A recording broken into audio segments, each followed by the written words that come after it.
Welcome to Talk Bowling, episode 131. I'm Dustin Seymour. I'm Tony Rucco. Talk Bowling is proud to bring you the latest information from the bowling industry, bowling tips, and updates from the world's largest bowling website, bowlingballcom. Boom. That's right. We're Welcome back. Tony's still without a cast. He hasn't broken it again. Have not rebroken it. That's awesome. Yeah. My son is in a splint. Oh, yeah? How'd that happen? He got hit by a pitch. Oh, wow.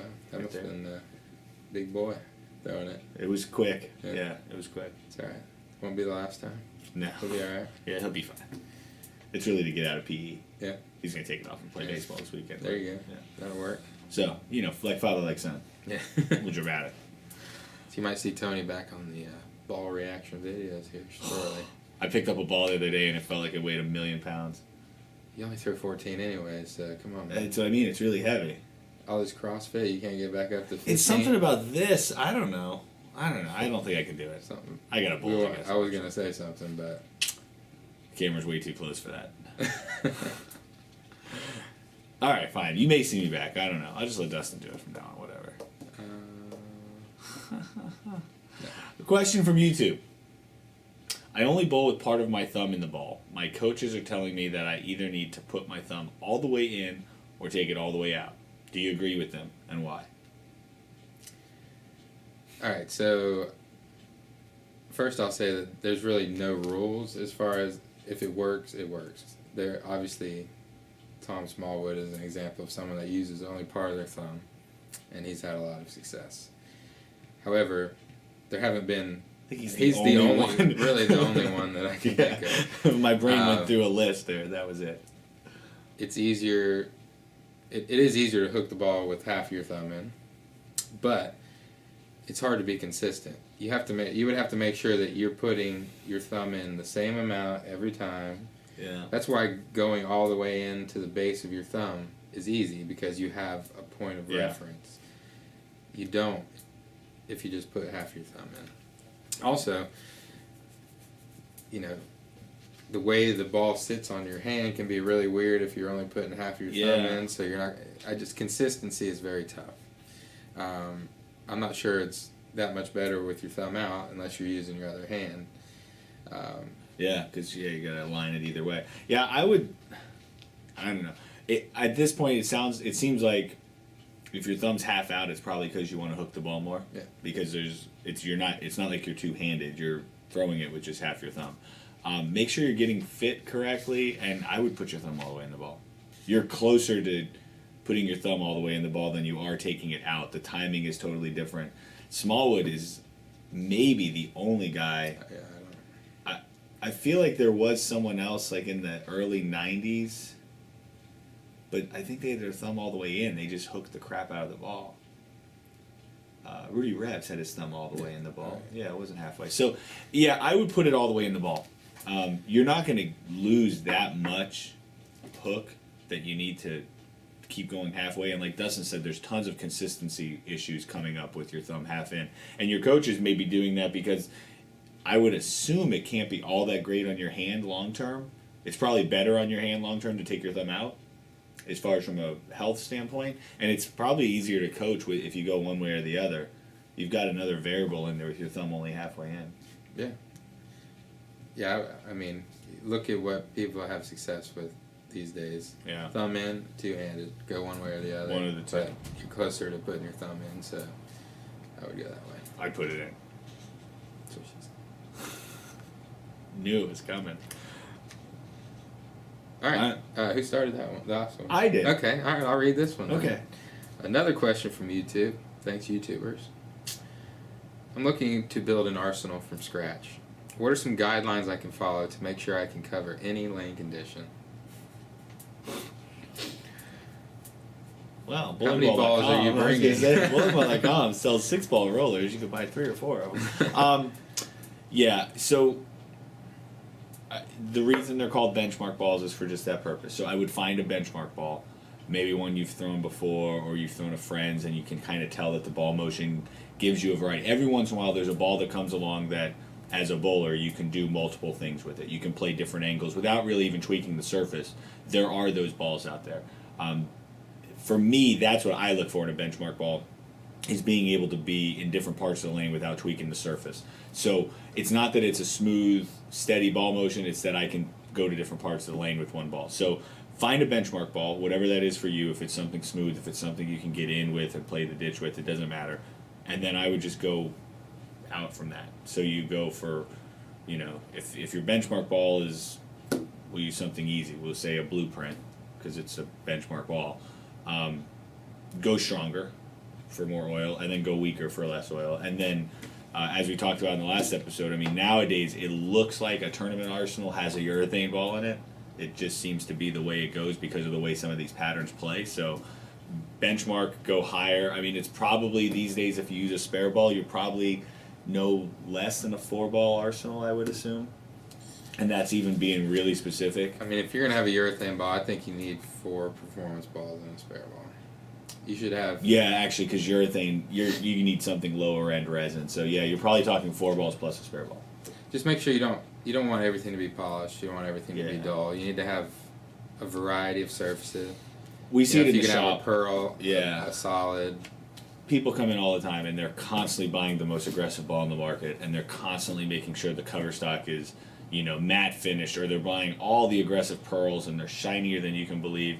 And they've got the same ball, they just have different colors essentially. So don't get caught up in that. Find a brand you like, or find a core shape you like, and you'd be better off to find a ball, say, whatever it may be, a blueprint, a Marvel Pearl. Find a ball you like, and you'd be better off to drill it 2 different ways with 2 different covers, like 2 different preparations, than you would be to just go in and say, I want the strongest thing you have, and play around with it. We see it all the time. People buy the high-performance storm ball every time it comes out, and they're all really good balls, but they all roll really similar. Right. So, I'm also a fan of,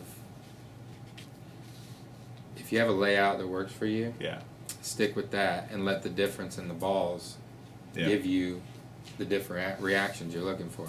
I mean, I really think that people should have 1 or 2 layouts that they use. If you have a pin up and a pin down, don't try to get crazy and, I want to make this ball do this. I mean, the ball is designed to do a certain thing. So use a layout that works for you, just a good all-around layout. Change the surface if you need to. Yeah. Don't get crazy with it. Yeah, and that's why you see, like in our ball reaction videos, we really don't use a lot of different layouts. Dustin will use a pin-up layout probably 90% of the time, maybe higher than that. I use a pin-up layout maybe every time, unless the balls we get don't let me do that.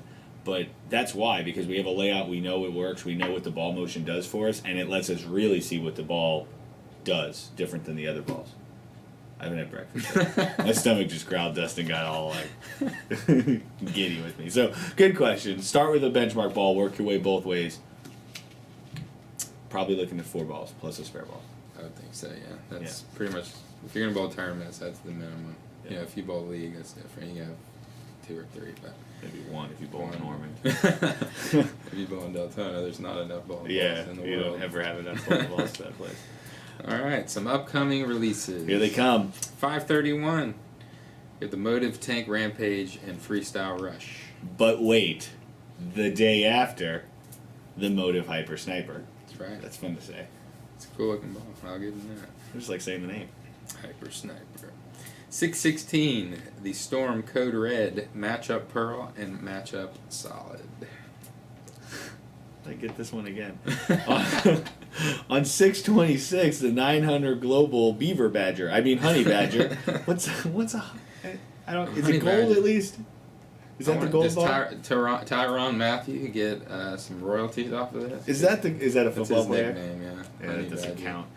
The Honey Badger and the Covert Ops comes out. Is it the gold ball? Yeah, Honey Badger's a killer. Yeah. No. The ball, is it gold? Yeah, it's gold. Okay. It's cool.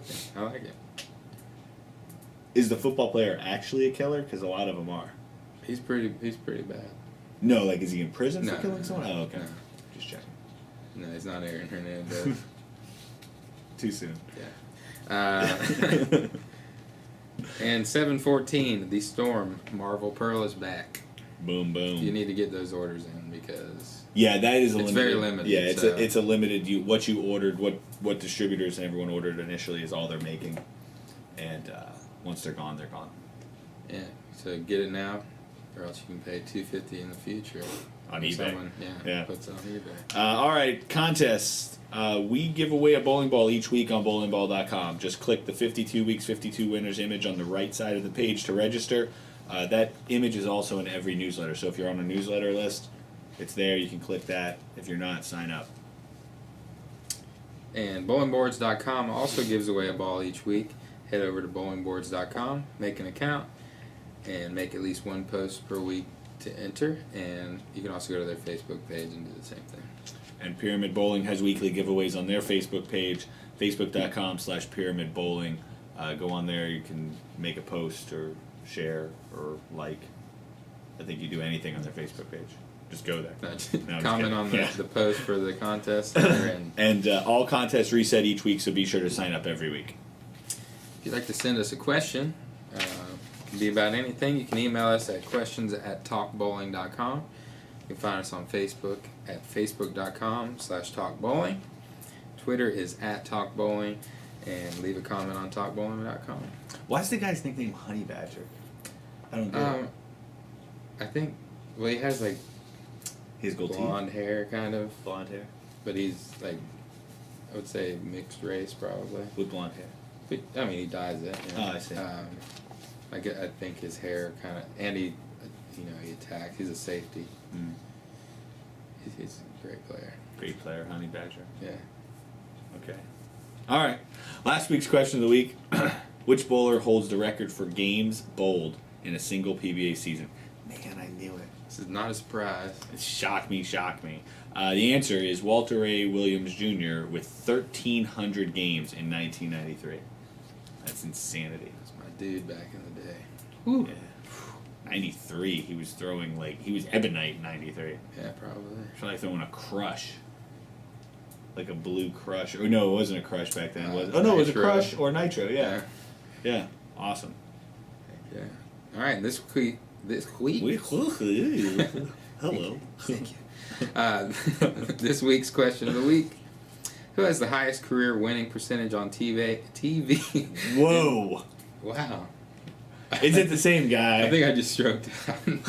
No, What? it's not. Are you good? Yeah, I'm good. Okay. Who has the highest career winning percentage on TV in PBA Tour history, and what is it? It's not. I mean, if you've watched It's not the Walter PBA, A. Williams? you may have heard them say this, but it's not someone you would normally think of. Huh. Okay. Let's get to researching. Is it Eric Forkel? No. All right. Alright, I think we're done making fun of people now. What's wrong with Forkel, man? He wore that mongoose and just, No, he was a stud. he won the first outside PBA tournament. Yeah, it's awesome. In closing, please remember that bowlingball.com is free shipping on every item every day. No hidden handling fees, no packaging fees, no added insurance fees, no minimum purchase. The price shown is the price you pay at checkout. Bowlingball.com. It's where bowlers go. Honey Badger.